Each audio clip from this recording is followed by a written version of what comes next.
सभी भैया बहनी का मेरे YouTube चैनल पर स्वागत है। बच्चों, जो टॉपिक है वो है प्रतिशतता, इंग्लिश में कहते हैं परसेंटेज। आज हम लोग पार्ट 2 में चलेंगे, थोड़ा सा कठिन होगा और ये होगा ट्रिक विधि से। ये सभी परीक्षाओं के लिए है। तो आइए शुरुआत करें। यदि प्याज का मूल्य रुपये 24 प्रति किलोग्राम से 36 प्रति किलोग्राम हो जाता है, पहले 24 था बच्चों, महंगाई की वजह से ये 36 हो गया, तो एक गृहिणी को प्याज की खपत कितना प्रतिशत कम कर दें ताकि व्यय समान रहे। तो जो 24 से 36 हो जाता है, लेकिन उसका बजट बहुत कम है, तो उसको क्या करना है कि उसको जो है ज़्यादा पैसे नहीं देना है, इतने पैसे में थोड़ा सा कम प्याज लेना है। तो सबसे पहले हम लोग मानेंगे उसकी खपत कितनी होगी। तो लिखेंगे माना पहले खपत, पहले प्याज की खपत। तो संख्या जो हम लोग लेंगे वो होगा 100 किलो, 100 किग्रा, 100 लेंगे, कम भी ले सकते हैं, x भी लिख सकते हैं, 1 भी लिख सकते हैं, लेकिन ऐसे। तो अब हम लोग देखेंगे अंतर। तो पहले 24 था, 36 हुआ, तो 36 में से 24 गया, 6 में से 4 गया, 2 1, यानी ये जो 12 है यही 12 रुपये का अंतर है और इसी को बचाना है। तो पहले हम लोग 12 को प्रतिशत में बदलेंगे। तो प्रतिशत में ऐसे लिखेंगे 12, इन दोनों में जो बड़ा होगा, तो इन दोनों में जो बड़ा है 36 गुणते 100। तो कटिंग वाला काम शुरू करें। 12 एकम 12, 12 तिहाई 36, तो हो जाता है 100/3। पहले 100 किलो था, अब 100/3 हो गया है किलो। अब हम लोग इन दोनों का अंतर निकालेंगे। तो अंतर कैसे निकाला जाता है, पहले था 100, अब जो है 100/3, यानी कम हो जाता है।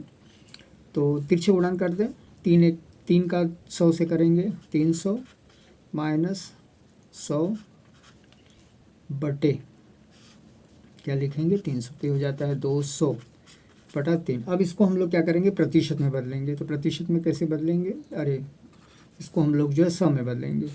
तो 3 इधर लिखेंगे 66 बार।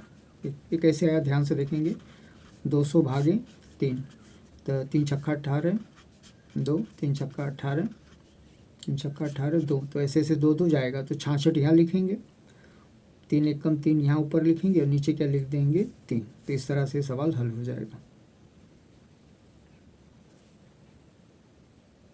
तो बच्चों ऊपर 1 नहीं 2 रहेगा, तो ये 3 छक्का 18 है, 3 छक्का 18 ऐसे रहेगा, 66 यहाँ रहेगा, ये 2 इधर रहेगा और ये 3 इधर रहेगा। तो 66 से ही 2/3 प्रतिशत के क्या करेगा, कमी कर देगा। किसी संख्या में 10% की वृद्धि, यानी पहले बढ़ा दी जाती है और 10% की कमी कर दी जाती है। तो पहले बढ़ा देंगे फिर कम कर देंगे, तो अंतिम रुपए में कितनी वृद्धि होगी, तो अंतिम रूप में कितनी वृद्धि होगी। तो पहले हम लोग मानेंगे माना वह संख्या 100 है। तो बच्चों 100 लेंगे और इसमें क्या करेंगे 10 की वृद्धि करेंगे, तो 110। इसी में हम लोग जो है 100 में 10 का कमी भी करेंगे, तो हो जाता है 90। तो वो संख्या क्या होगी, तिरछे करेंगे, तो x गुणते 100 बराबर 110 गुणते 90। इधर भी 100, इधर भी 100। तो बच्चों 100 कटेगा, 2 0 2 0, तो हो जाएगा 99। तो दूसरी संख्या क्या होगी, दूसरी संख्या होगी 99। प्रथम संख्या है 100 और दूसरे बार में कम ज़्यादा करने पर हो जाता है 99। तो ये हो जाता है 1%, यानी 1% की क्या होती है, वृद्धि होती है।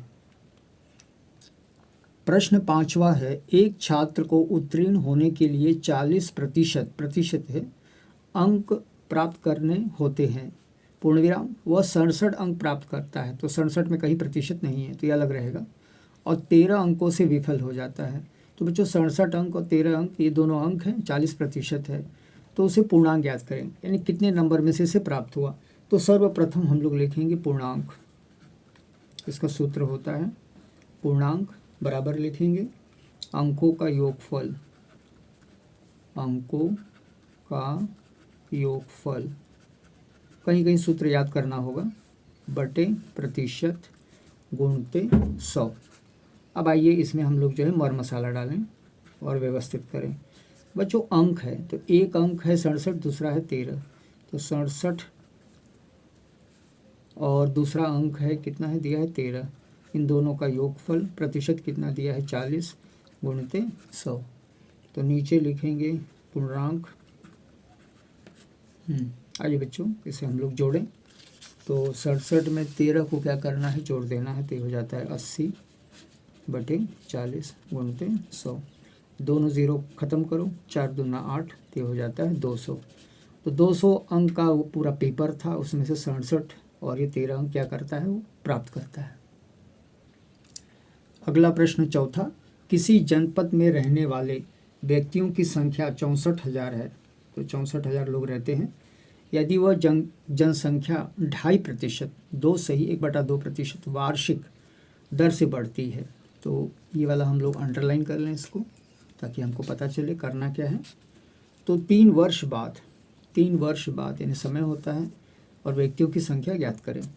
तो ये 64,000 जनसंख्या है, तो ये मिश्र धन होगा। ये 2.5 वर्ष ये आपका दर होगा और ये आपका समय होगा। तो चक्रवृद्धि ब्याज का सूत्र डालेंगे, A बराबर P कोष्टक में 1 + R/100 घाते समय, T लिख देंगे। T समय के लिए, R दर के लिए, P का है आपकी संख्या, A का मतलब है मिश्र संख्या। तो सबसे पहले हम लोग क्या करेंगे, इसमें सब में जो है मान रखेंगे। तो कैसे मान रखेंगे बच्चों, इन्होंने पूछा है कि 3 वर्ष बाद, तो 3 वर्ष बाद तो पहले 64,000 ये आपको लिखना है मिश्र धन। तो 64,000 P नहीं पता है, 1 प्लस बच्चों दर देखेंगे 2.5 है, तो 2.5 को हम लोग कैसे लिखेंगे, नीचे का 2 उतार लेंगे, 2 दूना 4, 4 में 1 जोड़ 5/2, तो 5/2 गुणित 100 और समय है 3 वर्ष। आइए सवाल को और सेट कर दें, तो थोड़ा सा ऊपर कर लें। 64,000 P बच्चों कट रहा है तो काट दीजिए, 5 एकम 5, 5 दूना 10 जीरो, तो 1 प्लस ऊपर 1 है और नीचे 20 दूना 40 घाते 3, तो 64,000 उतारेंगे, P लिखेंगे, 40 का गुणा पहले 40 उतार लेंगे, 40 एकम 40, 40 में 1 जोड़ो, 41/40 घाते 3। अब अगला स्टेप क्या होगा, इसको 3 बार लिखना है। तो कैसे, 64,000 P 41/40 को 3 बार लिखेंगे, 41/40 और फिर लिखेंगे 41/40। तो बच्चों अब प्रश्न उठता है कि इसको कैसे हम लोग आगे ले चलें। तो 64,000 को उतारिए और 41/40 इधर लाइए, तो उल्टा हो जाएगा, 40/41 फिर होगा 40/41, 40/41 बराबर P।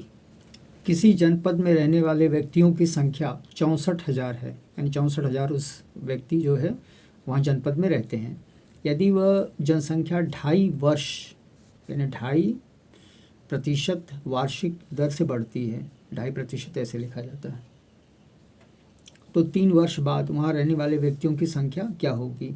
तो बच्चों अगर ऐसे सवाल आते हैं तो चक्रवृद्धि ब्याज का हम लोग सूत्र अपनाएंगे। तो क्या सूत्र है, ए यानी मिश्र यानी कुल संख्या बराबर P यानी उस साल की जनसंख्या 1 + R का मतलब होता है दर बटे 100 घाते समय।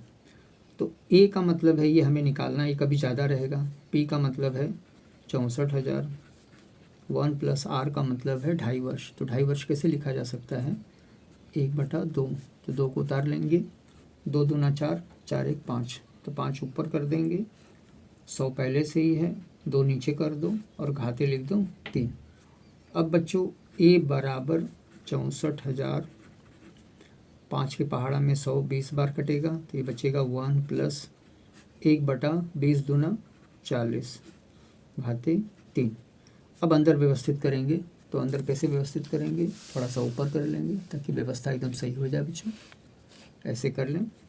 तो A बराबर 64,000, नीचे का 40 उतार लेंगे, 40 एकम 40, 40 में 1 जोड़ो, 41 घाते 3।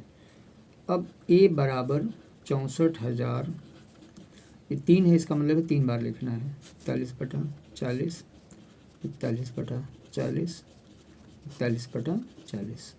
तो बच्चों अगर हम ठीक से देखेंगे तो 1 2 3, 1 2 3 और गुणान करेंगे 4 चौका 16, 16 चौका 64 है, तो ये 64 64 क्या हो जाएगा, कट जाएगा।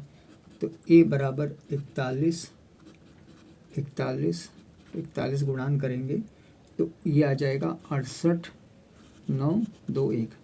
तो 64,000 है, तो 3 वर्ष में ये इतना बढ़ जाएगा। तो जो अंतर होगा वही आपका जो है चक्रवृद्धि ब्याज होगा, और ये जो आपका रहेगा मिश्र धन रहेगा।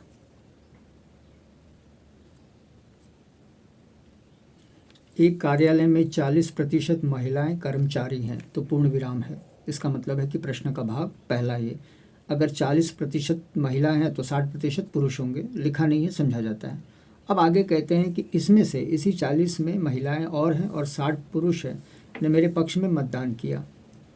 तो मेरे पक्ष में मतदान किया, कितने प्रतिशत मेरा मतदान किया? तो सबसे पहले हम लोग लिखते हैं माना पुरुष और महिलाएं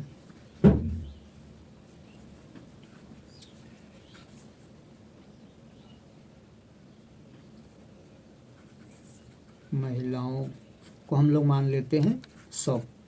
तो बच्चों पहले लिखेंगे 100, इसमें पहले हम लोग ये जो पूर्ण विराम तक दिया है इसको हम लोग समझते हैं।